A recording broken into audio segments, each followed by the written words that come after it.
Everyone, welcome to our YouTube channel एचवीआपा। आज हम लोग चैप्टर नंबर 3 स्टार्ट करेंगे जिसका नाम है introduction to forward and future contract. तो जब हम लोगों ने पहला चैप्टर पढ़ा था तो उसमें हम लोगों ने फ्यूचर एंड फॉरवर्ड कॉन्ट्रैक्ट को थोड़ा सा बेसिक जाना था, बेसिक तरीके से जाना था। तो वहां पे हमने बहुत लंबे से कवर नहीं किया था क्योंकि मुझे पता था कि थर्ड चैप्टर जब आएगा तो उसमें वो चीज़ पूरी डिटेलिंग में आपको दी गई है, जिसमें दोनों के बीच में डिफरेंस क्या है, दोनों एक्चुअल में क्या है, कैसे मार्केट में प्ले करते हैं, वो सारी चीज़ें यहाँ पे दिखाई गई हैं। और सबसे पहले सेशन स्टार्ट करने से पहले मैं आप लोगों को यही बोलूंगा कि अगर आप चैनल पे नए हो तो प्लीज़ चैनल को सब्सक्राइब कर दीजिए, और हमारा साथ ही साथ प्ले स्टोर में मोबाइल एप्लीकेशन है एजुयापा करके, आप वहाँ चैनल पे आ सकते हो। वहाँ पे बहुत सारे पेड प्रोग्राम्स हमारे पास अवेलेबल हैं जिसमें आपको स्टॉक मार्केट बेसिक से एडवांस से लेकर के बहुत सारे जॉब रेडी ओरिएंटेड प्रोग्राम जो हम टाइम टू टाइम चलाते रहते हैं, और साथ ही साथ आपको इतना बेटर एक्सपोजर मिलेगा अपने कैरियर ग्रोथ में, स्टॉक मार्केट को बेसिकली समझने में। अगर आप एकदम नए हो और लाइव क्लासेस हमारी चाहते हो, 1-to-1 फेस क्लासेस चाहते हो, तो हमारे बैचेस को आप इनरोल कर सकते हो, हमारे कोर्सेज को आप बाई कर सकते हो, जिसमें मैं फेस टू फेस, मैं और मेरी टीम, एजुकेटर्स की टीम फेस टू फेस आपको पढ़ाती है, जिससे आपके कुछ क्वेरीज वगैरह रहते हैं वो रिजॉल्व होते हैं। और अगर आप नए भी हो इस मार्केट में तो वो आपके लिए काफ़ी हेल्पफुल होगा, जो कि आपको अपना करियर स्टार्ट करने के लिए बहुत हेल्प करेगा। और कोर्सेज अगर आप कंप्लीट करते हो तो आपको सर्टिफिकेट भी हमारी तरफ से मिलेगा, जो आपको अपने रिज्यूमे में इन्हेंस करने के लिए बेटर ऑप्शन होगा।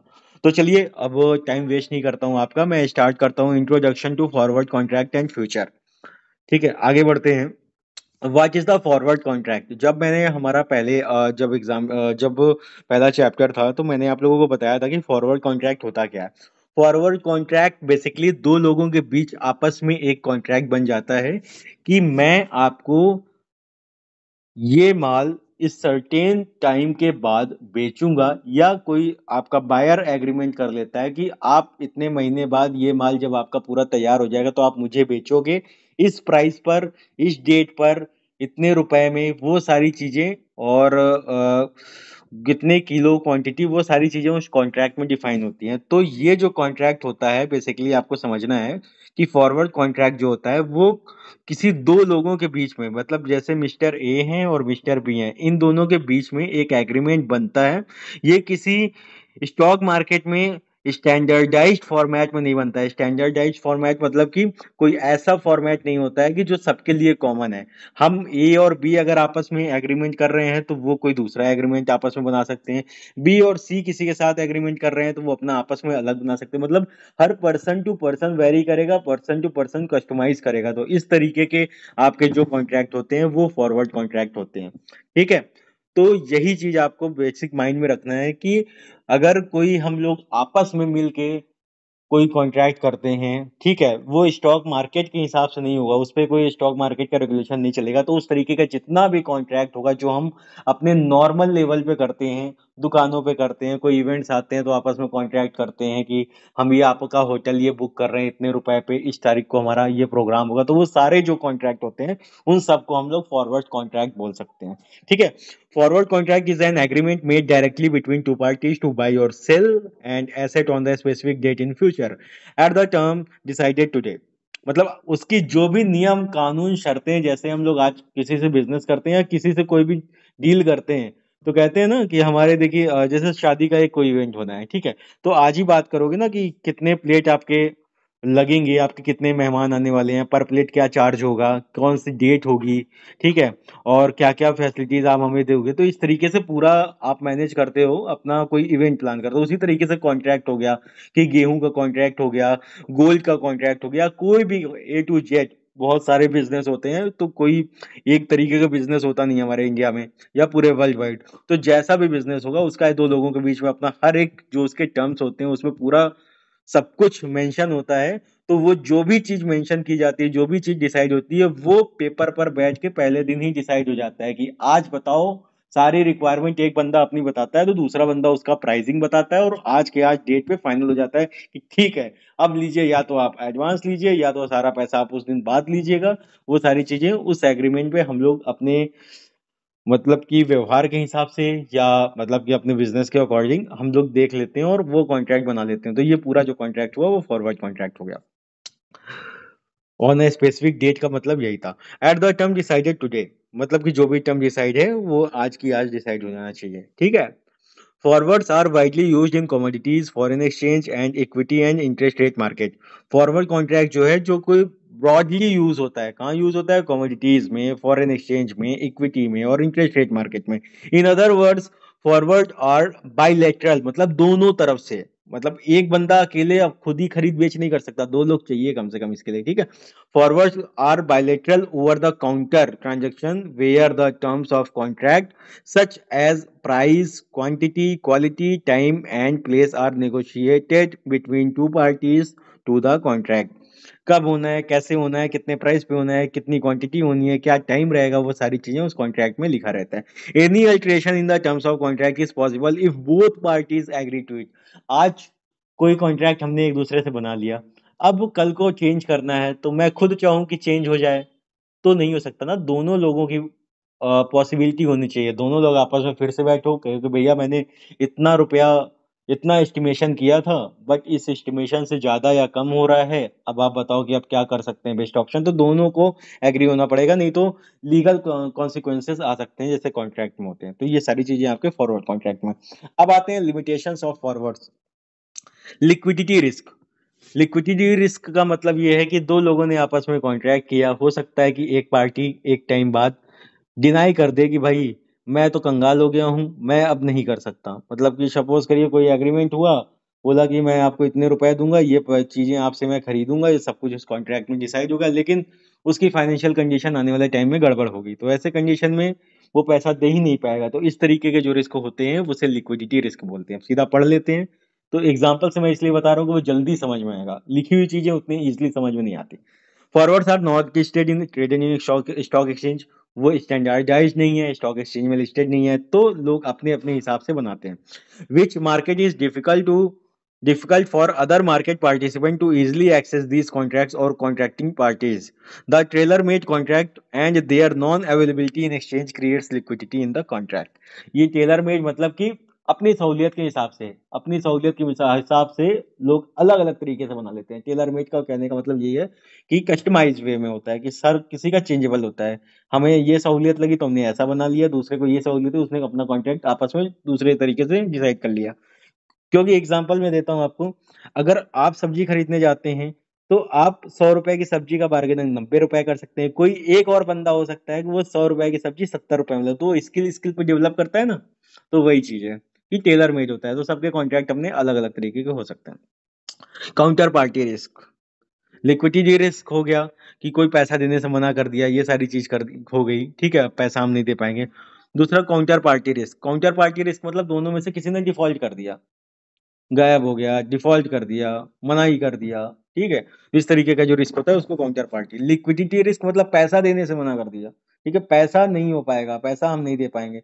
काउंटर पार्टी रिस्क मतलब कि फोन ही नहीं उठा रहा है या किसी भी तरीके का डिफॉल्ट कर देना, वो काउंटर पार्टी रिस्क होगा। मतलब एक पार्टी रिस्क ने रिस्क क्रिएट कर दिया आपके कॉन्ट्रैक्ट में। Counter party risk is the risk of an economic loss from the failure of counter party to fulfil is contractual obligation. मतलब कि जो भी आपके कॉन्ट्रेक्चुअल हैं वो ऑब्लिगेशन कंप्लीट करने से, मतलब पैसा देने की बात तो चलो लिक्विडिटी में हो गई, क्वांटिटी देने से ही मना कर दिया कि भाई अब मैं नहीं दे पाऊंगा, ठीक है। या उसको कोई नया बायर मिल गया, बड़ा पैसा दे रहा है, तो आपको देने से मना कर दिया। इस तरीके के जो भी रिस्क हो गए उसके वो आपके सारे रिस्क काउंटर पार्टी रिस्क में आएंगे। Thus a party to contract में default on his obligation if there is incentive to default, incentive to default. This risk is also called default risk or credit risk. इस risk को default risk और credit risk कहते हैं। मतलब उसने default कर दिया तो भाई डिफॉल्टर घोषित हो गया। और क्रेडिट रिस्क मतलब कि उसकी जो साक्ष्य है, उसकी जो गुडविल है हमारे माइंड में, उसकी जो क्रेडिबिलिटी है आने वाले टाइम में, अब उसकी मार्केट में वैसी वैल्यू नहीं रहेगी। लोग उससे कॉन्ट्रैक्ट करने से डरेंगे कि यार ये तो एंड टाइम पे धोखा दे देता है, ठीक है, ये झूठ बोलता है। तो इस तरीके का जो रिस्क हो जाए, जो हमारे साख पे गलत क्रिएट करता है, वो तो इस तरीके के जो रिस्क होंगे वो आपके क्रेडिट रिस्क में कैटेगरी में आएंगे। तो इसे डिफॉल्ट रिस्क या क्रेडिट रिस्क बोलेंगे। तो आपको जो एडिशनल नेम है, जैसे काउंटर पार्टी रिस्क में डिफॉल्ट रिस्क बोला जाता है, ठीक है, क्रेडिट रिस्क है, ये आपके माइंड में रहना चाहिए, ठीक है, ये एग्जाम में डायरेक्ट आ सकता है। अब आते हैं फ्यूचर्स कॉन्ट्रैक्ट में। फॉरवर्ड हमने देख लिया, फ्यूचर्स। फ्यूचर्स क्या होता है? फ्यूचर्स स्टॉक मार्केट में लिस्टेड होता है, स्टॉक मार्केट के रूल्स के अकॉर्डिंग चलता है। इसमें कोई भी बंदा एक दूसरे से डिफॉल्ट इसलिए नहीं कर सकता है क्योंकि उसे एंट्री करनी है तो भी एक्सचेंज को पैसा दे के ही एंट्री कर सकता है, और डिफॉल्ट करना है तो एक्सचेंज उसी रेट तक डिफॉल्ट करने की परमिशन देता है जिस रेट को वो दूसरे पर्सन से रिकवरी कर सकता है। अगर उसने डिफॉल्ट करने की कोशिश भी की तो उसका जितना माल, जितना रुपया एक्सचेंज के पास है उस लेवल तक ही एक्सचेंज वेट करेगा, और उस जैसे ही उस लेवल से प्राइस अप एंड डाउन हुआ तो एक्सचेंज उसका पैसा काट देगा, मतलब उसकी पोजीशन सेल ऑफ कर देता है और उस पैसे को दूसरे बंदे से सेटल कर देता है उसी भाव में जो उसके पास अवेलेबल होता है। इसको अच्छे से समझने के लिए हम भी आपको एक पूरा पैरामीटर बताते हैं फ्यूचर्स का कि कैसे काम करता है, जो आपको स्टोरी बताते हैं। जैसे आपको एक बायर है मिस्टर ए और एक सेलर है मिस्टर बी, ठीक है। अब स्टॉक मार्केट में केवल ए और बी नहीं रहते, स्टॉक मार्केट में अनलिमिटेड ए होंगे और अनलिमिटेड बी होंगे, ठीक है। कुछ लोगों ने कोई स्टॉक होगा उस स्टॉक को बाई किया होगा, ठीक, और कुछ लोगों ने उसको सेल किया होगा। अब क्या है कि जो बाई करता है, ठीक है, उसको भी स्टॉक मार्केट में अगर पोजीशन बनानी है तो फ्री का कुछ नहीं होता है। ब्रोकर के पास अकाउंट खुलता है। ब्रोकर कौन होते हैं? Motilal Oswal, angel, Zerodha, grow, up stocks, ठीक है, आदित्य बिरला ग्रुप का आदित्य बिरला मनी, ठीक है, एसएमसी, अनलिमिटेड नेम है, एन नेम्स हैं कि जो आपको मिल जाएंगे, ठीक। अब एक बंदे ने यहाँ पे बाई किया तो बाई करने के लिए उसको कुछ पैसा देना पड़ता है जिसको हम लोग बोलते हैं इनिशियल मार्जिन, ठीक है। क्योंकि एक फ्यूचर, जैसे कि कोई भी स्टॉक का फ्यूचर बाई करना है, उस फ्यूचर को बाई करने के लिए जो इनिशियल मार्जिन लगता है आज के टाइम पे लगभग 1.25 लाख से आपका 1.5 लाख रुपया लगता है, ठीक। अब वहीं पे बहुत सारे सेलर होंगे जो अपनी पोजीशन बनाए होंगे, तो उनको भी जब अपना पोजीशन बनाना है तो सेम चीज इनको भी देना पड़ता है एक्सचेंज को, ठीक। अब देखिए, एक 25 यहाँ से मिल गया एक्सचेंज को इनकी बायर की पोजीशन क्रिएट करने के लिए, और एक 25 सेलर की पोजीशन क्रिएट करने के लिए मिल गया।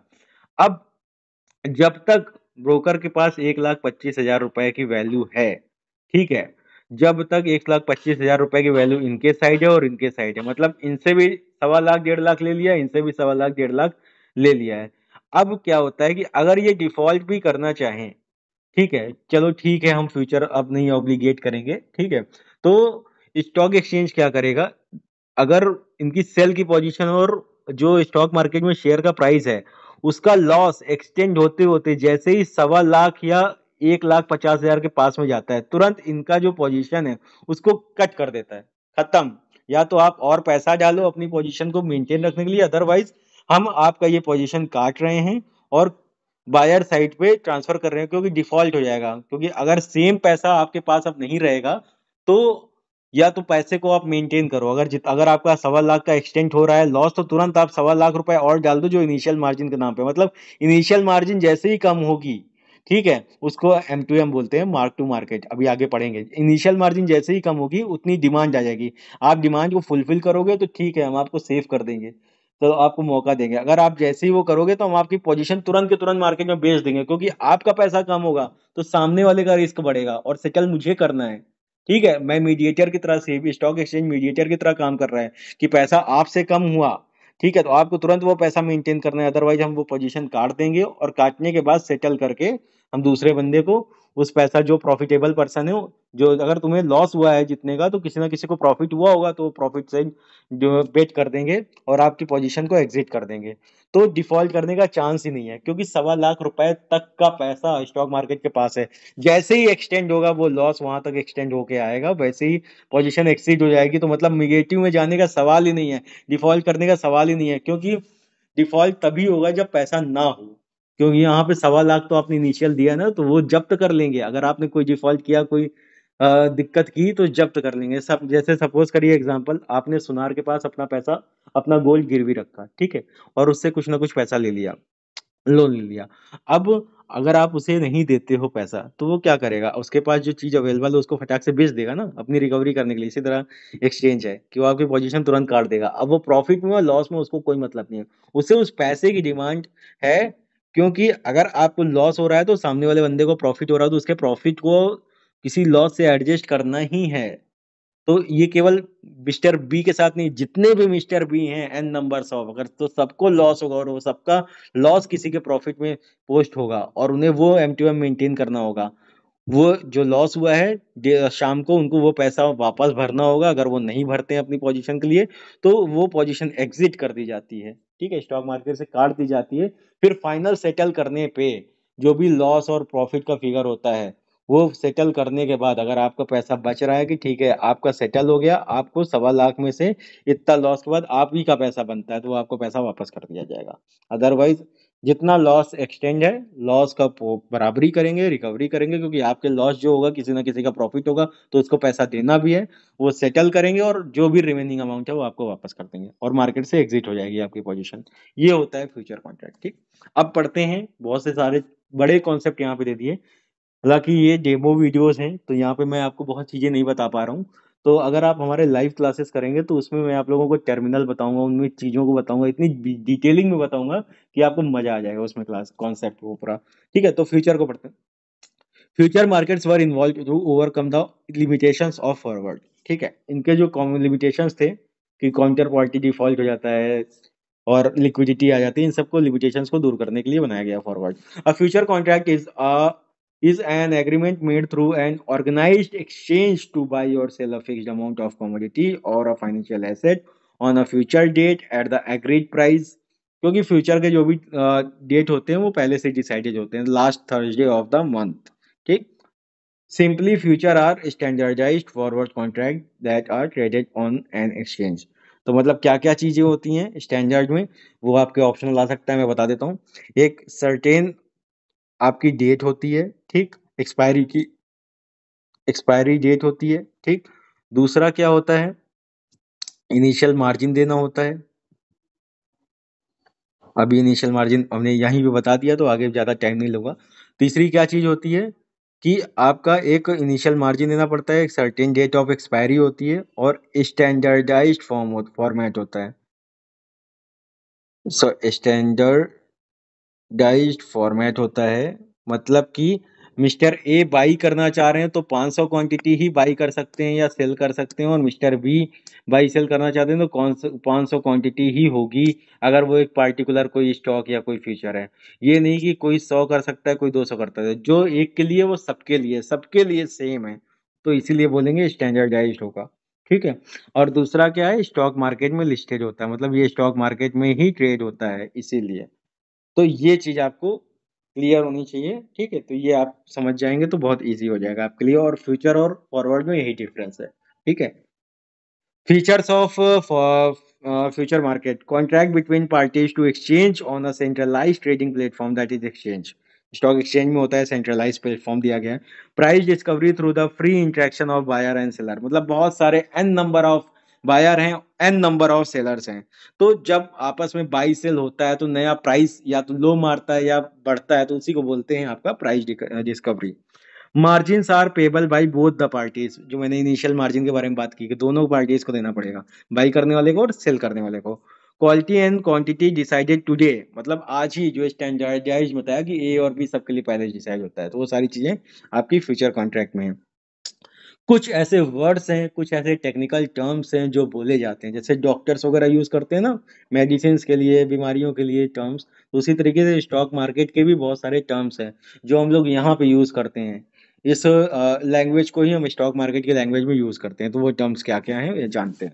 ज्यादा टाइम नहीं लूंगा, बहुत सिंपल सी चीज है। स्पॉट प्राइस, स्पॉट प्राइस मतलब कि कोई भी आपका अंडरलाइंग एसेट है जो कि कैश में, जो कि कैश में क्या प्राइस चल रहा है और उसका फ्यूचर क्या प्राइस चल रहा है। तो फ्यूचर मैंने और कैश के बारे में आपको कोई कंफ्यूजन नहीं होनी चाहिए। अंडरलाइंग जो है वो कैश है, स्पॉट है, ठीक है, और जो फ्यूचर है उसका जो डेरिवेटिव है आगे जाने वाले टाइम पे जो लिस्टेड है वो आपका डेरिवेटिव कहलाएगा या फ्यूचर कहलाएगा। ठीक है।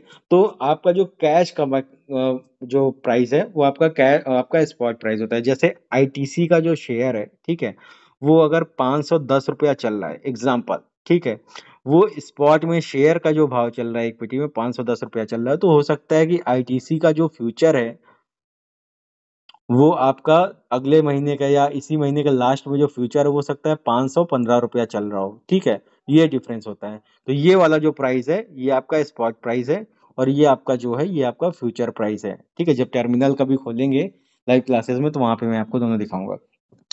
फ्यूचर प्राइस बता दिया मैंने, the price of future contract in the future market. ठीक है, कॉन्ट्रैक्ट साइकिल, जो कॉन्ट्रैक्ट होती है, कॉन्ट्रैक्ट साइकिल जो होती है कि मतलब कितने महीने का हम लोग फ्यूचर ले सकते हैं, how far month we can take a future. ठीक है, कितने महीने तक का ले सकते हैं। तो वो जो साइकिल होती है, वो आपकी जो साइकिल होती है उसे कॉन्ट्रैक्ट साइकिल कहते हैं, कि आप 2 महीने का कॉन्ट्रैक्ट ले सकते हो, 3 महीने का कॉन्ट्रैक्ट ले सकते हो, 3 महीने बाद का कॉन्ट्रैक्ट ले, वो आपका कॉन्ट्रैक्ट साइकिल होती है। जो कि इक्विटी में, ये याद रखिएगा, क्वेश्चन आ सकता है, इक्विटी में आपका जो है वो 3 मंथ की साइकिल होती है। ठीक है, 3 मंथ की कॉन्ट्रैक्ट साइकिल होती है मैक्सिमम।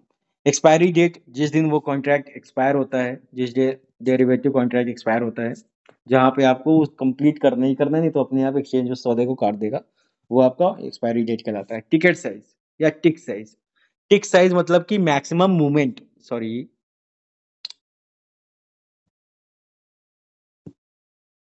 टिक साइज मतलब कि मैक्सिमम मूवमेंट किसी स्टॉक में कितना हो सकता है, जो मिनिमम होना चाहिए। तो देखिए, पहले अगर 1.5 साल पहले मैं बात करूं, 2022 तक के आसपास में, 2023 में सॉरी, तब तक क्या होता था कि सपोज 0.5, ठीक है, 0.05 का आपका एक लेवल होता था, 5 पैसे का। ठीक है, 0.05 का आपका बेसिस प्राइस होता था। ठीक, लेकिन पिछले साल क्या हुआ कि जो 250 रुपए या 300 के आसपास के जो प्राइस के रेंज के हैं, उनके स्टॉक्स की टिक साइज 1 पैसे कर दी गई, 0.01 पैसे कर दी गई। ठीक है, अब मैं एग्जांपल से समझाता हूँ। जैसे बाई सेल प्राइस है, ठीक है, बैंक ऑफ बड़ौदा बीओबी का शेयर है, ठीक है, 239 रुपया चल रहा है, 239 रुपया 50 पैसा। ठीक है, जो अगली जो टिक साइज आएगी, या तो 239 रुपया आपका 55 पैसा आएगी, या तो 239 रुपया अगर गिरने की आएगी तो आपका 239 रुपया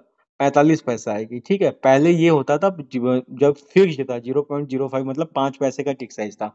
अब कुछ शेयर्स में जो 250 के नीचे हो गए, अब 1 पैसे की, मतलब कि हाईएस्ट में 239 रुपया 56 पैसा जा सकता है, 239 रुपया नीचे की तरफ जाएगा तो 239 रुपया 49 पैसा। तो मतलब हर एक टिक पे आप ट्रेड लगा सकते हो, ऑर्डर लगा सकते हो, हर एक प्राइस पे जो पैसे की प्राइस है वो आपकी टिक साइज होती है। हालांकि जो बड़े शेयर है, जो 500 या उससे ऊपर के जो भी शेयर हैं, उनमें आज भी 5 पैसे का है।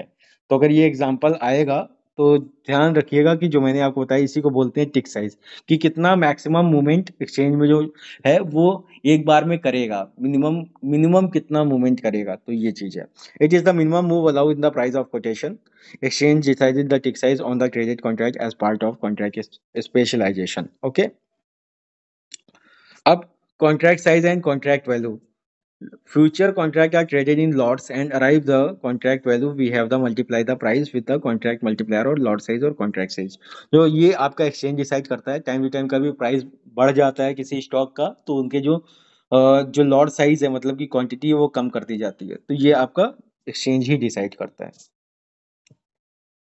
Basis, basis means the difference between the spot price and future price is called basis. मतलब कि वही जो मैंने बताया कि स्पॉट में जैसे 510 रुपये आईटीसी चल रहा है, ठीक, और फ्यूचर में जो प्राइस चल रहा है 515 रुपया चल रहा है, तो इन दोनों के बीच का जो डिफरेंस होगा ये आपका बेसिस कहलाएगा। If the future price is greater than the stock price, basis for the asset is negative. ध्यान रखिएगा इसको, ठीक है। If the price is greater than the spot price, the basis for the asset is negative, मतलब आपका जो spot price है वो फ्यूचर से कम है, जो आईटीसी के कंडीशन है। Similarly, if the spot price is greater than the future price, basis for the asset is positive. ठीक है, ये डायरेक्ट क्वेश्चन आ सकता है, इसमें कुछ याद करने वाली चीज नहीं, वो कुछ समझने वाली चीज नहीं है, सिर्फ याद करने वाली चीज है। ठीक है, अगर आपका स्पॉट प्राइस कम है फ्यूचर से तो निगेटिव होगा बेसिस आपका, अगर स्पॉट प्राइस ज्यादा है तो बेसिस पॉजिटिव होगा। Cost of carry, cost of carry basically क्या होता है, जो आपका स्पॉट प्राइस होता है, ठीक है, स्पॉट प्राइस के बाद जो आपका जितने डेज आपके बचे हैं आपके फ्यूचर आने में, प्लस उसका इंटरेस्ट होता है, ठीक है, इन दोनों को मिला करके ही फ्यूचर प्राइस डिसाइड किया जाता है। तो उसी यही जो मेन रीजन है जिसकी वजह से स्पॉट प्राइस और फ्यूचर प्राइस आपका डिफरेंस होता है, और जिस दिन एक्सपायरी होती है दोनों का प्राइस बराबर हो जाता है, क्योंकि उस दिन इंटरेस्ट एकदम डाउन हो चुका होता है, खत्म हो चुका होता है, क्योंकि उसी दिन एक्सपायर हो रहा है। तो यही देखेंगे जब स्टार्टिंग में देखेंगे किसी भी कॉन्ट्रैक्ट को वैल्यू को, तो उसमें फ्यूचर का प्राइस ज्यादा होगा, लेकिन जैसे जैसे टाइम बीतता जाएगा और एक्सपायरी डेट आता जाएगा तो डिफरेंस कम होता चला जाता है और एक्सपायरी वाले दिन बराबर हो जाते हैं दोनों। Cost of carry, cost of carry is the relationship between future price and spot price. It measures the storage cost plus the interest that is paid to carry the asset till delivery less the income earned on the asset during the holding period. बहुत लंबी चीज बता दिया इसमें, इसमें मैं आप लोगों को बता देता हूँ कि स्पॉट प्राइस का को जो आपका स्टोरेज कॉस्ट है, holding plus the interest rate that is paid to carry the asset till delivery less the income earn on the asset during the holding period. Holding period तक आपका जो interest लगा है और उसमें अगर आपने कोई इंटरेस्ट कोई डिविडेंड वगैरह अर्न किया है तो वो भी माइनस हो जाएगा। ठीक है, ये चीज रहेगा स्टॉक प्राइस में। तो वही स्टोरेज कॉस्ट हो जाएगा प्लस इंटरेस्ट, उस डिलीवरी तक का जो भी इंटरेस्ट लगा है वो, और अगर उसमें कोई इनकम आपने अर्न कर दिया है तो उसको माइनस करना पड़ेगा। इनकम कौन सी, डिविडेंड हो सकता है कि वो इनकम हो। ठीक है, for equity derivatives carrying cost is the interest paid to the finance the purchase less minus dividend earn. वही चीज यहाँ पे सेकंड चीज दे दी गई है इक्विटी डेरिवेटिव के लिए। ठीक है, वही चीजें हैं। अब आगे आते हैं मार्जिन अकाउंट। मार्जिन अकाउंट आपका ब्रोकर के पास खुलता है जिसको हम लोग डीमैट अकाउंट बोलते हैं, और डीमैट में ट्रेडिंग अकाउंट होता है। ठीक है, सिंपल सी चीज है। उसमें आपका मार्जिन का पैसा डाला जाता है, तो वही जो अकाउंट जिसमें पैसा डाला जाता है उसको मार्जिन अकाउंट बोलते हैं, और जो पैसा डाला जाता है ट्रेड करने के लिए उसको बोलते हैं इनिशियल मार्जिन। ठीक है, मतलब जो अकाउंट खुलता है जो जिसमें हम लोग पैसा डाल के ट्रेड कर सकते हैं उस अकाउंट को हम लोग मार्जिन अकाउंट बोलते हैं, और जो इनिशियल पैसा किसी भी कॉन्ट्रैक्ट को लेने के लिए, किसी भी कॉन्ट्रैक्ट में अपनी पोजीशन बनाने के लिए चाहिए, वो आपका इनिशियल मार्जिन कहलाता है। और उस मूवमेंट में हर डे टू डे बेसिस पे सेटल होता है। जो मार्केट जब 9 बजे खुलती है, 9:15 और 3:30 बजे बंद होती है। ठीक है, मैं इक्विटी की बात कर रहा हूँ। ठीक है, कमोडिटी और उसकी टाइमिंग अलग अलग होती है। मतलब मार्केट ओपन होने के बंद होने पे जो भी डिफरेंस आता है, चाहे बायर के जो भी आपका प्राइस का डिफरेंस आया, तो जो डिफरेंस आया या तो प्रॉफिट होगा या तो लॉस होगा। ठीक है, अगर नीचे बंद हुआ तो लॉस हो जाएगा और ऊपर बंद हुआ तो प्रॉफिट हो जाएगा। तो वो जो डिफरेंस होता है डे टू डे बेसिस पे उसको बोलते हैं मार्क टू मार्केट, M2M। जो मैंने बताया था कि एक 25 से अगर उधर लॉस हो गया तो उस पैसे को दूसरे से सेटल करना होगा, तो या तो आप उस पैसे को जो डिफरेंस आया है उसको वापस ऐड करो, उतना पैसा और आगे डालो मार्केट में, तो वही जो डिफरेंस होता है उसको मार्क टू मार्केट बोलते हैं या मार्किंग टू मार्केट बोलते हैं। ये तो तीनों चीजों को आप पढ़ लीजिएगा, इसमें कोई ऐसी बड़ी चीज नहीं है। जो मैंने आपको ओरली समझाया वही सिंपल चीजें हैं। ठीक है, कॉम्प्लिकेटेड नहीं होने की जरूरत है इसमें। अब आते हैं open interest and volume trades. Open interest मतलब कि किसी भी स्टॉक में या किसी भी फ्यूचर में टोटल कितनी पोजीशंस अभी बची हुई हैं सेटल होने के लिए, जो अभी रिमेन हैं सेटल करने के लिए, तो वो सारी पोजीशंस को ओपन ओपन इंटरेस्ट बोलते हैं या ओपन पोजीशंस बोलते हैं। And open interest is the total number of contract outstanding, मतलब येट टू बी सेटल्ड, अभी सेटल नहीं हुई है, फॉर एन अंडरलाइंग एसेट। ठीक है, सीधा सिंपल सा चीज है। इसका एक एग्जांपल बता देता हूँ, एग्जांपल से क्लियर होगा। जैसे रमेश ने 5 शेयर फ्यूचर के 5 फ्यूचर आपके बाई किए हैं। ठीक है, और उसमें क्या बोलते हैं, सुरेश ने भी 11 फ्यूचर आपके बाई किए हुए हैं। तो इन दोनों का जो ये पूरा टोटल होगा 16 फ्यूचर, ये आपका अभी सेटल नहीं हुआ है, तो ये येट टू बी सेटल्ड है। इसलिए ये जो पूरी पोजीशन होगी ये ओपन इंटरेस्ट होगी। ठीक है, अब यहीं पे कोई एक आदमी आता है वो 11 फ्यूचर सेल कर देता है। ठीक है, तो आपस में सेल हो गया, तो जो बचा पोजीशन अभी सेटल करने के लिए वापस से 5 बचा, तो मतलब एक प्लस बायर और सेलर आपस में सेट ऑफ हो जाते हैं, तो जो पोजीशन बची होती है जो सेटल नहीं है वो आपका पूरा टोटल ओपन इंटरेस्ट कहलाता है। प्राइस बैंड, प्राइस बैंड मतलब कि एक दिन में कितना मैक्सिमम कोई शेयर जा सकता है और कितना मैक्सिमम नीचे की तरफ जा सकता है, उसका जो रेंज है हाईएस्ट और मिनिमम, वो जो पूरा रेंज होता है उसी को बोलते हैं price band. Price band is essentially the price range within with contract is permitted to trade during a day. Clear everyone, simple सी चीजें थी। लॉन्ग पोजीशन मतलब बाई करते हैं।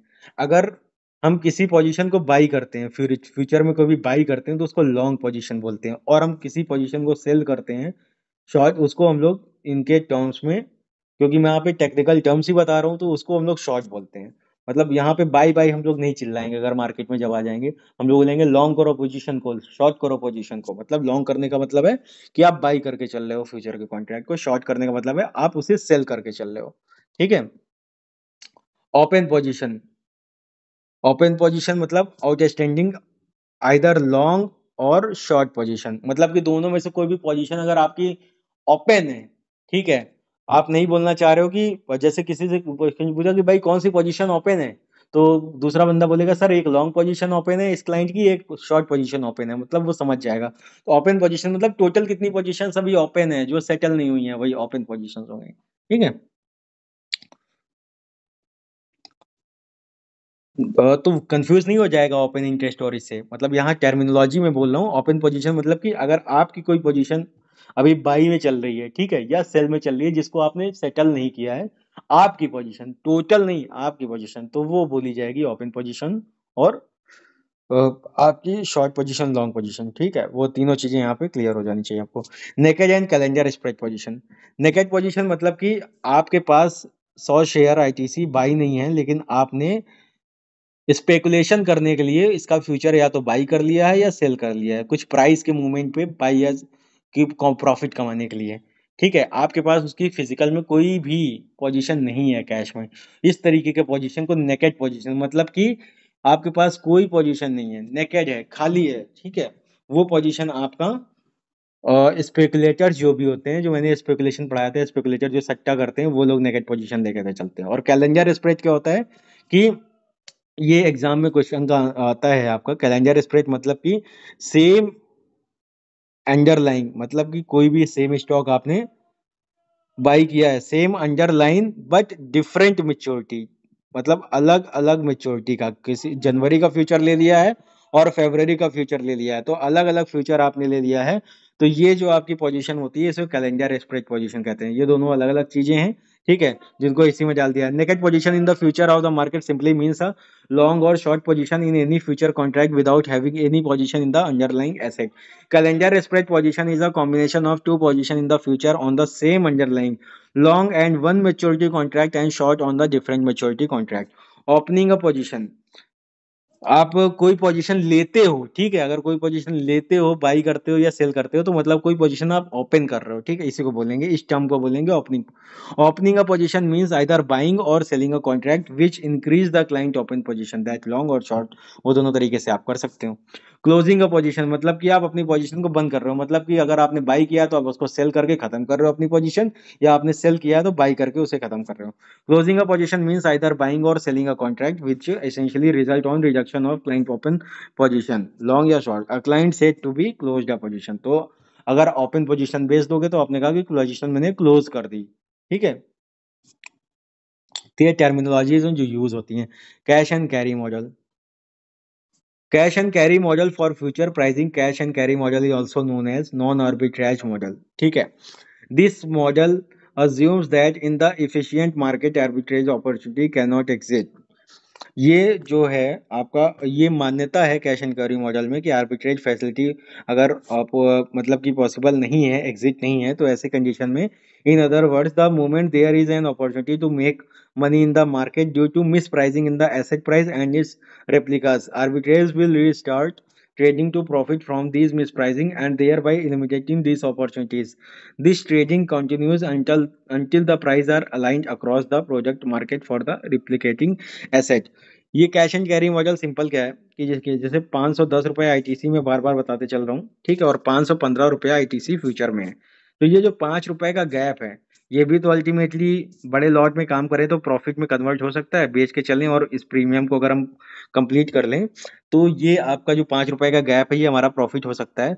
तो वो जो प्रॉफिट होता है, वो जो प्रॉफिट जनरेट करने का जो ये मॉडल होता है, उसको, वो किस वजह से आता है, वो कॉस्ट एंड कैरी के मॉडल से आता है, जिसको कैश एंड कैरी, मतलब कैश और फ्यूचर के बीच में जो डिफरेंस है इसको प्रॉफिट बुक कर लेंगे, कैसे करेंगे उसका जो रीजन है वो कैश एंड कैरी मॉडल है, ठीक है। यही चीज आपका सिंपल है। तो ये डायरेक्ट क्वेश्चन आता है, इतना लंबा समझने, क्योंकि इसका पूरा पूरा बड़ा सा चैप्टर है, तो सिंपल यही समझिए कि स्पॉट प्राइस और उसका जो डिफरेंस होता है वो कैश एंड कैरी मॉडल की वजह से ही आता है, जो हम लोगों ने अभी पीछे पढ़ा है, ठीक है, जस्ट रिसेंटली हम लोगों ने कॉस्ट ऑफ कैरी पढ़ा ना, तो वो कैश एंड कैरी मॉडल की वजह से ही आएगा, ठीक है। तो कॉस्ट ऑफ कैरी में जो फॉर्मूला है बस वही आएगा, जैसे स्पॉट प्राइस में आपका जो इंटरेस्ट है वो ऐड होगा माइनस अगर कोई इनकम हो रही है तो, ठीक है। और कुछ नहीं है इसमें। इन case of natural disaster like flood in the, उसी को ये नया टॉपिक है, मतलब कि उसी को एक्सटेंड करते हैं आगे। In case of natural disaster like flood in the particular region, people start storing essential commodities like grain, vegetables and energy product, etc. As a human tendency, we store more than what is required for our real consumption during a crisis. If every person behave in similar way, then the suddenly demand is created for an underlying asset in the cash market. This indirectly increase the price of underlying asset. In such situation, people are deriving convenience just by holding the asset. This is terms at convenience return और convenience sales. देखिए कभी कभी market में बहुत सारी ऐसी बार बार अफवाहें उड़ी हैं, जैसे अभी 4-5 साल पहले, 2-3 साल पहले अभी, कि नमक कल से 500 रुपए किलो हो जाएगा, तो लोगों ने उसको अपने घर में बोरे बोरे भर नमक भरना शुरू कर दिया। फिर किसी ने बोला कि ऑक्सीजन सिलेंडर जैसे कोविड के टाइम पे लोगों ने भरना शुरू कर दिया। तो उसकी वजह से क्या होता है, मार्केट में शॉर्टेज आती है, और मार्केट में जो शॉर्टेज आती है उसकी वजह से डिमांड बढ़ जाती है, उसके प्राइस बढ़ जाते हैं। प्राइस तो लोग मैनिपुलेट कर देते हैं प्राइस, और बड़े प्राइस पे बेचते हैं या अपने हिसाब से प्राइसिंग पे बेचते हैं। तो इस तरीके की जो यील्ड होती है, ये जो यील्ड होती है, ये जो रिटर्न कमाए जाते हैं, इसको कन्वीनियंस यील्ड बोलते हैं, ठीक है। If future price is higher than the spot price, अगर फ्यूचर का प्राइस स्पॉट प्राइस से ज्यादा है, and underlying asset market participant में एक्सपेक्ट, तो लोग ये मानते हैं कि स्पॉट प्राइस फ्यूचर के बराबर हो जाएगा, तो मतलब कि स्पॉट प्राइस फ्यूचर की तरफ भागेगा, तो इसको बोलते हैं आपका कॉन्टेंगो मार्केट, ठीक है। मतलब स्पॉट प्राइस फ्यूचर की तरफ, या किसी 510 है तो 515 की तरफ चलेगा, तो ये इसको बोलते हैं आपका, इस एक्सपेक्टेशन को बोलते हैं contango market. Similarly if the future price are lower than spot price, कभी कभी क्या होता है फ्यूचर नीचे चल रहा है, मतलब डिस्काउंट पे चल रहा है, तो वो जब डिविडेंड वगैरह देते हैं तो होता है ऐसा बेसिकली। जो फ्यूचर प्राइस है lower than the spot price asset, तब ये माना जाता है कि ये स्टॉक जो है नीचे की तरफ आएगा, तो उसको बोलते हैं आपका बैकवर्डेशन मार्केट। क्लियर है एवरीवन? सिंपल सी चीज थी, कोई ये बहुत बड़ा लॉजिक नहीं है, ठीक है। पे ऑफ चार्ट, जब भी आप किसी स्टॉक प्राइस का कोई ये नीचे चार्ट जो दिया हुआ है, सपोज करिए कि एक स्ट्राइक प्राइस आपने बाई किया हुआ है, ठीक है। अब आपने उसको बाई किया है, जब वो स्ट्राइक प्राइस क्लोज होगा, ठीक है, तो कुछ तो उसका चार्जेस, ब्रोकरेज, इंटरेस्ट, ये कैरिंग कॉस्ट वगैरह लगेगा, तो यहाँ तक आपका ब्रेक इवन निकाल नहीं पाएगा, क्योंकि उसमें क्या है, चार्जेस प्लस उस स्ट्राइक प्राइस तक पहुंचना है, स्ट्राइक प्राइस तक पहुंचा, फिर उसके बाद चार्जेस कंप्लीट किए, चार्जेस के बाद जो निकला, जहां तक चार्जेस कंप्लीट कर दिए वो ब्रेक इवन हो गया। ब्रेक इवन के बाद, क्योंकि ब्रेक इवन दिया गया, उसके बाद जो भी ऊपर की साइड गया वो आपका प्रॉफिट होगा, और वो कहाँ तक जाएगा नहीं पता, जितना स्टॉक भागेगा वो अनलिमिटेड है। अगर यहाँ स्ट्राइक प्राइस के नीचे ही रह गया, या यहाँ तक भी पहुंच गया, तो चार्जेस तक को भी बीट नहीं कर पाया, चार्जेस तक पूरा कंप्लीट रह गया, तो नीचे की जो पूरी कंडीशन होगी वो आपकी लॉस की कंडीशन होगी। तो इसी जो चार्ट को हम लोग पे ऑफ चार्ट बोलते हैं, ठीक है, उसी को एक्सप्लेन किया है यहाँ पे। पे of chart on a position is likely profit loss that would accrue the market participant with change in the price of underlying asset at expiry. The payoff diagram is graphical representation showing the price of the underlying asset on the x-axis and the profit losses on the y-axis. In case of future contract, long as well as short position has unlimited profit or long loss potential. This result into linear payoff for future contract. तो यही जो पूरा scenario हो, अगर इसको हम diagram में बता देते हैं, जिसमें एक्स एक्सिस और वाई एक्सिस पे आपका प्रॉफिट एंड लॉस जनरेट करके दिखाते हैं, एक ग्राफिकल रिप्रेजेंटेशन देते हैं, तो उसी चार्ट को पूरा हम लोग जो बोलते हैं उसे बोलते हैं पे ऑफ चार्ट। क्लियर है? यही चीज यहाँ पे बताया गया, कोई ऐसी चीज नहीं है। फॉरवर्ड और फ्यूचर कॉन्ट्रैक्ट का मैंने एक पिक निकाल के आप लोगों के सामने यहाँ पे दिया गया है। आप अपने इसको पॉज करिए वीडियो को, और इसको एक बार सिर्फ पढ़ लीजिए, जो बताया है वही चीजें हैं। हो सकता है पढ़ने पे आपकी अंडरस्टैंडिंग और ज्यादा आ जाएगी, फिर तभी आप वीडियो को प्ले करिएगा, पॉज कर लीजिए, 2-3 मिनट लगेगा आपको, उसको समझिए और इजिली वे में फिर आगे बढ़ जाइए, ठीक है। प्राइस रिस्क, प्राइस रिस्क कुछ नहीं होता है। प्राइस रिस्क मतलब कि जो भी आपका मूवमेंट होता है प्राइस को लेकर के, वही चीज आपका प्राइस, स्टॉक के प्राइस के जो चेंज हो जाते हैं, तो वो आपका प्राइस रिस्क कहलाता है। Price risk is nothing but change in the price movement of asset held by a market participant in an unfavorable direction. This risk broadly divided into two components: specific risk and specific risk or unsystematic risk. दूसरा market risk and systematic risk. समझा देता हूँ मैं आपको simple चीजों में। देखिए, stock market में जो भी प्राइजेस वगैरह होते हैं वो दो ही तरीके से आपके कम ज्यादा होते हैं। या तो कुछ ऐसा हो जाए कि कंपनी में कुछ ऐसी गड़बड़ पाई जाए, या जियो पॉलिटिकल, या कंपनी के जो कंट्रोल में नहीं है, बाहर से गवर्नमेंट ने कोई पॉलिसी चेंज कर दी, ट्रम्प ने कोई टैरिफ लगा दिया, इस तरीके की अगर कोई दिक्कत आ जाए, तो इस तरीके की जो दिक्कतें हैं, जो कंपनी से रिलेटेड दिक्कतें हैं और कंपनी के बाहर की जो दिक्कतें हैं, इनको दो अलग अलग नाम दिए गए हैं। कंपनी से रिलेटेड कोई दिक्कतें होंगी तो उन तरीके के रिस्क को हम लोग अनसिस्टमेटिक या स्पेसिफिक रिस्क बोलेंगे। और कंपनी के बियॉन्ड जो चीजें कंपनी कंट्रोल नहीं कर सकती है वो उन्हें झेलना ही पड़ेगा, वो आपकी जो रिस्क होती है वो मार्केट रिस्क या सिस्टमेटिक रिस्क कहलाते हैं। ठीक है, समझते हैं अब आगे। तो जो प्राइस का वेरिएशन आता है, जो प्राइस के चेंजेस आते हैं, उस रिस्क को तो प्राइस रिस्क बोलेंगे।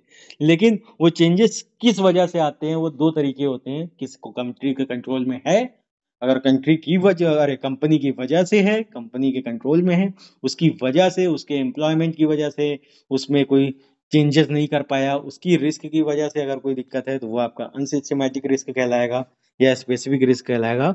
और दूसरा आपका जो कंपनी के बियॉन्ड है, कुछ जियो पॉलिटिकल टेंशन आ गई, एक्सटर्नल फैक्टर्स हैं, वो आपका सिस्टमेटिक रिस्क कहलाएंगे। अब पढ़ लेते हैं अनसिस्टमेटिक रिस्क को।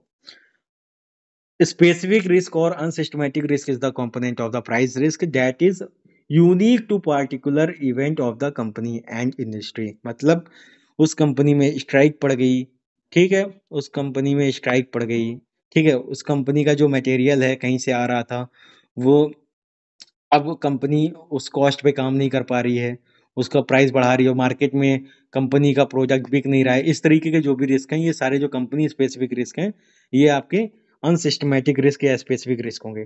और सिस्टमेटिक रिस्क क्या होंगे? An investor can diversify his portfolio and eliminate major part of price risk, the diversifiable unsystematic risk, but what is left is the non-diversifiable portion। मतलब कि ये कंपनी के कंट्रोल में नहीं है।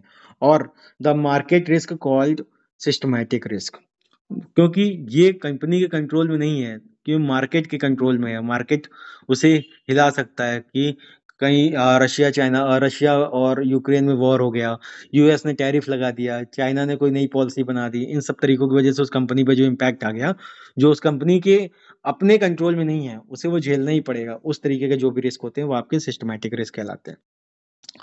इसीलिए इसको नॉन डाइवर्सिफिएबल भी बोला गया है या मार्केट रिस्क भी बोला गया। Variability in securities total return that are directly associated with overall movement in the general market or economy is called systematic risk। अब क्या है कि जो वेरिएबिलिटी है स्टॉक्स की, जो आपके मूवमेंट है किसी स्टॉक के, वो आपके केवल कंपनी तक तो डिपेंड होते नहीं है, बाहरी फैक्टर के भी वजह से भी एसोसिएटेड होते हैं। तो वो आपके जो बाहरी फैक्टर कौन कौन से होते हैं? एक जनरल मार्केट होता है कि जिसमें हम लोग अपना पूरा इन्वायरमेंट में काम कर रहे हैं, और दूसरा इकोनॉमी, आपकी इकोनॉमी ऊपर नीचे होती है, या वर्ल्ड का कुछ भी चीजें चेंज हो जाएंगी, पॉलिटिकल इवेंट हो गए, ये भी इकोनॉमी से रिलेटेड आएंगी, वो सारी चीजें भी आपकी सिस्टमैटिक रिस्क के कैटेगरी में आती हैं। तो यहाँ पे हम लोगों ने प्राइस रिस्क समझ लिया, प्राइस रिस्क होने के कारण दो समझ लिए, और उन कारणों को भी एक्सप्लेन देख लिया कि क्या क्या है। बीटा, सिस्टमैटिक रिस्क को जो मेजर किया जाता है उसको बोलते हैं बीटा। मार्केट तो क्योंकि सिस्टमैटिक रिस्क मार्केट रिस्क होता है, तो मार्केट रिस्क को जो मेजर करते हैं बीटा होता है। बीटा क्या है? बीटा हमेशा एक नॉर्मल न्यूट्रल वे में 1 होता है। अगर बीटा 1 से ज्यादा हुआ तो इफेक्ट क्या पड़ेगा? अगर वो स्टॉक का बीटा अगर 1 से ज्यादा हुआ, तो मार्केट अगर 1% गिरी, तो आपका जो स्टॉक है वो 1.5% गिर सकता है। अगर बीटा अगर डेढ़ डेढ़ है, तो मतलब जितनी ऊपर की तरफ बीटा है तो उतना ज्यादा रिस्की है, और बीटा 1 से कम है तो मतलब स्टॉक पे ज्यादा फर्क नहीं आ रहा है। अगर मार्केट 1% गिर रहा है तो उसकी वॉलेटिलिटी 1% से कम है। ठीक है, तो यही चीज है, इसको पढ़ लेते हैं वर्ड्स में क्या लिखा हुआ है। A measure of systematic risk of security that cannot be avoided through diversification. देखिए डाइवर्सिफाई कितना भी कर लीजिए, अगर बाहर का पॉलिटिकल एजेंडा या इकोनॉमिकल कोई फैक्टर दिक्कत में आ गया तो आप उसे डाइवर्सिफाई नहीं कर सकते हो, ठीक है, वो आपको झेलना ही पड़ेगा। It measures the sensitivity of script portfolio vis index movement over a period of time on the basis of historical prices, ठीक है, हिस्टोरिकल प्राइसेस वगैरह ले करके उसके मोमेंटम को लेकर के हम लोग बीटा कैलकुलेट करते हैं। तो म्यूचुअल फंड वगैरह कभी आप बुक लेंगे या किसी भी स्टॉक का बीटा आप जाके गूगल पे सर्च करेंगे तो आपको बीटा निकलना शुरू हो जाएगा, आपको पता चल जाएगा। Suppose a stock has a beta equal to 2. This means the historical security has moved 20%. When the index moved 10%, index 10% move किया तो 20% हो गया, indicating that stock is more volatile than the index. Script वही आपका index 10% गिरेगा तो 20% वो नीचे की तरफ, मतलब यहाँ पे केवल मूवमेंट दिया है तो ऊपर भी जा सकता है, 20% नीचे भी जा सकता है केवल 10% के चेंज होने पे। मतलब रिस्की भी है और प्रॉफिटेबिलिटी भी है। अगर ऊपर चला तो रिस्की भी है उसी हिसाब से, मतलब जितना देगा उतना चाह भी सकता है। तो इसको बोलते हैं beta more than one are called aggressive, मतलब तेजी से एग्रेसिव मोड में है, and having beta less than one मतलब कंजर्वेटिव, अपने आप को सेफ लेके चल रहा है, प्राचीन तरीके से चल रहा है कि हमें ज्यादा रिस्क नहीं चाहिए, तो वो कंजर्वेटिव स्क्रिप्ट कहलाते हैं पोर्टफोलियो में, ठीक है। To find the number of contract for perfect hedge, अब हेज पे आ जाते हैं। To find the number of contract for perfect hedge ratio is used, ठीक है, hedge ratio यूज किया जाता है। hedge ratio is calculated as number of contract for the perfect hedge, मतलब कितने कॉन्ट्रैक्ट हैं, number of contract is equal to VP means value of the portfolio, कितना market value है, ठीक है, multiplied by value of index future contract, value of index future contract, ठीक है। तो ये चीजें ये आपका फॉर्मूला हो गया। ये आपका केवल पूछेगा, डायरेक्ट यही क्वेश्चन पूछ लेगा, हो सकता है आपका प्रैक्टिकल क्वेश्चन बहुत रेयरली आता है, आता नहीं है, ठीक है। तो परफेक्ट हेज रेशियो भी निकालना आ गया कि नंबर ऑफ टोटल कॉन्ट्रैक्ट देखेंगे जो कि परफेक्ट हेज के लिए अवेलेबल है, इक्वल टू वीपी मतलब market value, sorry value of portfolio, ठीक है, और आपका value of index contract, sorry sorry sorry sorry sorry ध्यान नहीं दिया, वीपी इंटू बीपी मतलब value of portfolio into beta of portfolio, value of portfolio into beta of portfolio divided by value of index, ठीक है। तभी तो volatility की basis पे ही तो हम निकाल पाएंगे हेज का रेशियो कि कितना हमें हेज करना है कितना नहीं करना है, ठीक है।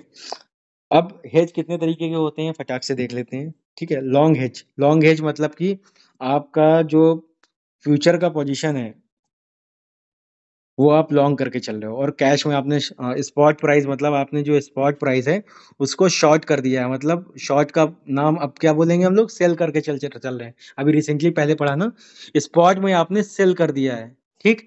और फ्यूचर आप बाई करके चल रहे हो, फ्यूचर लॉन्ग करके चल रहे हो, फ्यूचर आप लॉन्ग करके चल रहे हो, तो इस तरीके के हेज को लॉन्ग हेज बोलेंगे। शॉर्ट हेज इस transaction when the hedge is accomplished by going short in future market, मतलब कि आपने बाई किया हुआ है किसमें, कैश में, मतलब स्पॉट में आपने बाई किया और फ्यूचर आप सेल करके चल रहे हो, तो ये जो आपका हेज कहलाएगा ये आपका शॉर्ट हेज कहलाएगा।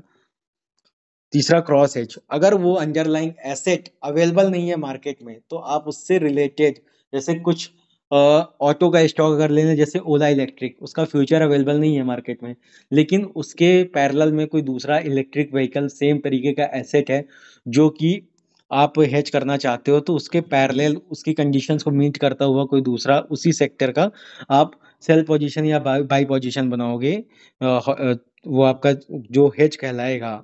जो अगर अंडरलाइंग एसेट अवेलेबल नहीं है आप उसको पैरेलल मान के कोई दूसरा स्टॉक आप हेज करते हो, तो वो आपका जो हेज होता है वो क्रॉस हेज कहलाता है, ठीक है।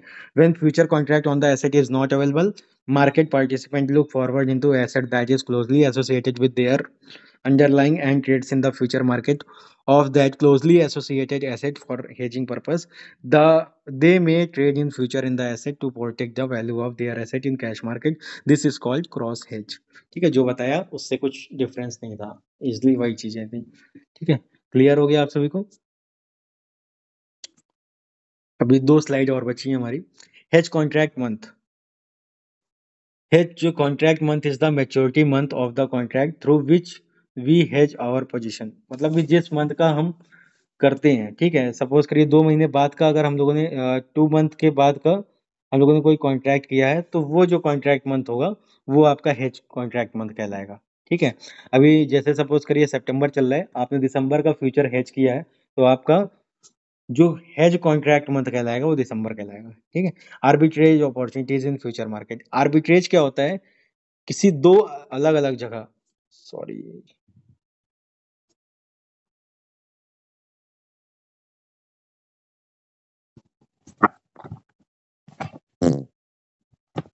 हाँ, आर्बिट्रेज क्या होता है कि दो अलग अलग एक्सचेंज में, दो अलग अलग पोजीशंस में, जैसे फ्यूचर हो गया या ऑप्श फ्यूचर हो गया, ठीक है, और आपका स्पॉट हो गया, या आपका एक इंडिया के मार्केट में कोई चीज लिस्टेड है जैसे गोल्ड है, और वही आपका यूएस मार्केट में भी गोल्ड लिस्टेड है, तो उन दोनों के बीच में कुछ ना कुछ गैप आता है, उस गैप से प्रॉफिट जनरेट करना ही आर्बिट्रेशन कहलाता है, मतलब आर्बिट्रेज कहलाता है। तो इसी चीज को आर्बिट्रेज बोलते हैं। ठीक है, आर्बिट्रेज आप पढ़ लेते हैं। Arbitrage is the simultaneously purchase, और वो सेम टाइम पे होता है दोनों जगह पे, ये नहीं कि अभी हमने यहाँ पे एक पोजीशन बना ली, हम कल दूसरी पोजीशन, नहीं, साइमल्टेनियसली सेम टाइम पे आप दोनों जगह पोजीशन बनाते हो और उसके गैप को फिल होने देते हो, और उस गैप से जो आप पैसा कमाते हो वो आपका आर्बिट्रेशन कहलाता है। Same simultaneously purchase and sale of an asset or replicating asset in the market in the attempt to profit from discrepancies in their prices, मतलब प्राइसेस में जो आपके अलग अलग वेरिएशंस है, कहीं पे 212 का है, कहीं पे 217 का है, तो दोनों का जो ये गैप है 5 रुपए का, इसको रिसीव करने के लिए आपने जो पोजीशन बनाई वो आर्बिट्रेज कहलाता है। Arbitrage involves activity on one or several instrument asset in one or different market, एक मार्केट में नहीं, अलग अलग मार्केट में भी ये लोग काम करते हैं। Important point to understand is that in an efficient market, arbitrage opportunities may exist only for shorter period or none at all. जो आर्बिट्रेज होती है वो बहुत कम समय के लिए होती है, कम समय में, 1 महीने 1.5 महीने, बहुत लंबे समय के लिए नहीं होता, तो उसी में बनाया जाता है। The moment an arbitrator spot an arbitrage opportunity, he would initiate the arbitrage to eliminate the arbitrage opportunity. Our arbitrage occupies a prominent position in the future world as mechanism that keeps the prices for the future contract line properly with prices of the underlying asset. The objective of arbitrators is make profit without taking risk, but the complexity of activity in such that it may result loss as well as, तो ऐसा नहीं है कि profit ही होता है, arbitrage loss भी हो सकता है, as well as loss. Arbitrage in the future market can typically be 3 types. देखिए, आर्बिट्रेज में आप लोगों को जो समझना है वो सिंपल से ही होता है, जैसे इन्फोसिस का जो स्टॉक है वो इंडिया में भी अवेलेबल है, इन्फोसिस एडीआर आपका यूएस में भी अवेलेबल है, तो इन्फोसिस का रिजल्ट इंडिया में आना है, तो अब उसमें मोमेंटम होगा, तो जब इंडिया में कोई चीज आएगी और वहां पे कोई चीज होगी, तो दोनों में थोड़ा सा डिफरेंस होगा, तो उन डिफरेंस को स्केल करने के लिए, उसको प्रॉफिट में कन्वर्ट करने के लिए आर्बिट्रेजर्स लोग काम करते हैं। और आर्बिट्रेजर्स वह लोग होते हैं जिनके पास वर्ल्ड के इकोनॉमी में बहुत अच्छी एक्सपोजर होता है, बहुत अच्छा नॉलेज होता है, वो हमारे जैसे छोटे मोटे लोग नहीं होते, वो 100 100 2 2, 100 तो मैं बहुत छोटी बात बोल दिया, हजार हजार करोड़, 500 500 करोड़ का इन्वेस्ट करने वाले लोग होते हैं, वो आर्बिट्रेजर्स होते हैं। ठीक है, आर्बिट्रेज क्या 3 तरीके, बस आर्बिट्रेज में आपको ये जानना है कि दो अलग अलग मार्केट में पोजीशन ले करके, आपका जैसे एनएससी बीएससी दो अलग अलग मार्केट है, वहां पे भी पोजीशन लेकर के उसके गैप से जो पैसा कमाते हैं वो लोग आर्बिट्रेजर्स कहलाते हैं। ठीक है, वो आर्बिट्रेजर्स जो बाई और सेल होता है वो साइमल्टेनियसली होता है, सेम टाइम पे होना चाहिए, तभी वो आर्बिट्रेज कहलाएगा, अदरवाइज वो आर्बिट्रेज नहीं कहलाएगा। ठीक, ये चीज आपको क्लियर रहना चाहिए, इसमें फिर कोई डाउट नहीं होना चाहिए। Cash and carry arbitrage. Cash and carry arbitrage refers to a long position in the cash or underlying market and short position in the future market. वही जैसे 510 का प्राइस स्पॉट में है और 515 का प्राइस आपका फ्यूचर में है, तो इस 5 रुपए के गैप के लिए आपका जो आर्बिट्रेज करते हैं उसे कैश एंड कैरी आर्बिट्रेज करते हैं, क्योंकि कैश एंड कैरी मॉडल से ही ये डिफरेंस आता है। ठीक, अब आते हैं reverse cash and carry arbitrage. Reverse cash and carry arbitrage refers to a long position in the future market and short position in the underlying और कैश मार्केट। स्पॉट में आपका स्पॉट में आपका सेल कर दिया, और जो लॉन्ग पोजीशन बनाया वो आपका फ्यूचर मार्केट में बनाया, तो आपका रिवर्स कैश, मतलब इसका जस्ट अपोजिट रिवर्स हो गया। आप इसको याद कर लोगे, दूसरा अपने आप क्या है, इसमें कुछ समझाने वाली चीज नहीं है। इंटर एक्सचेंज आर्बिट्रेज मतलब एक कंट्री से दूसरे कंट्री में अलग अलग, या एक एक्सचेंज से दूसरे एक्सचेंज में अलग अलग पोजीशन आते हैं। This arbitrage entail two positions on the same contract in two different market. जैसे गोल्ड का इंडिया में और गोल्ड का यूएस में, दो अलग अलग मार्केट में सेम अंडरलाइंग एसेट का बनाते हैं। Inter-market arbitrage, this arbitrage opportunity arises because of some price difference existing in the same underlying at two different exchange है, मतलब दो अलग अलग कंट्रीज में प्राइस डिफर होने की वजह से ये अपॉर्चुनिटी मिलती है और इसलिए इस तरीके के आर्बिट्रेज कराए जाते हैं। आर्बिट्रेज भी 3 तरीके के होते हैं, आपको क्लियर हो गया होगा। ठीक है, अब नीचे एक एग्जांपल दिया हुआ है, एग्जांपल समझ लेते हैं, क्लियर हो जाएगी सारी चीजें। वैसे बेटर एग्जांपल मैंने पहले ही दे दिया है आपको। Example, if August future on stock Z are trading at cost 101 and NSC is 100 at BSC, मतलब एनएससी में 101 रुपए चल रहा है, बीएससी में 100 रुपए चल रहा है। The trader can buy the contract at BSC and sell the NSC. The position could be reverse over a period of time when difference between future price and squeeze. This would be profitable for एक arbitrageur. वो 1 रुपए का जो gap है, वो gap लेना आर्बिट्रेजर के लिए प्रॉफिटेबल होगा। अब ये पोजीशन जैसे एनएससी में 101 है, बीएससी में 100, ये उल्टा भी हो सकता है, बीएससी में 101 और एनएससी में। तो मतलब आप सीधा सा मानिए दो अलग अलग मार्केट में जो डिफरेंस गैप होता है, उस डिफरेंस गैप को प्रॉफिट में कन्वर्ट करने के लिए जो काम करते हैं वो आर्बिट्रेजर्स कहलाते हैं। तो वो हम लोग अगर करना चाहें कि 2 लाख 3 लाख रुपए में, तो हम लोग को कितना बनेगा, मतलब 50 रुपए 60 रुपए। तो इसीलिए वो 500 600 करोड़ का रिस्क लेते हैं उस 50, तो उस 500 600 करोड़ रुपए में से अगर वो 5 करोड़ भी बना ले रहे हो तो उनके लिए बहुत बड़ी बात है वो। हमारे लिए तो बहुत बड़ी बात है, और हम नहीं बना पाएंगे क्योंकि हमारे पास इतना पैसा नहीं है। तो इसलिए बड़े प्लेयर्स का ये गेम है आर्बिट्रेजर्स। ठीक है, क्लियर हो गया आप सभी को। ये हमारा चैप्टर नंबर 3 आपका जो इक्विटी डेरिवेटिव का हमारा है, ये आपका यहाँ पे क्लियर हो गया है। अगर आप चैनल पे फिर से नए हैं तो प्लीज़ चैनल को सब्सक्राइब कर दीजिएगा। हमारे एप्लीकेशन को विजिट जरूर करिए, हम उसको बहुत हेल्दी एप्लीकेशन बनाने वाले हैं जो आपकी फाइनेंशियल नीड्स के हिसाब से, फाइनेंशियल एजुकेशन के हिसाब से बहुत बेटर पड़ेगी और स्किल्स आपके डेवलप करेगी। अलग अलग टाइप के कोर्सेज जो कि जॉब रेडी कोर्सेज होंगे आपके मार्केट में आने वाले टाइम में, आपकी स्किल्स को डेवलप करेंगे। Thank you so much. इसी के साथ मैं इस वीडियो को यहीं पे कंप्लीट करता हूँ।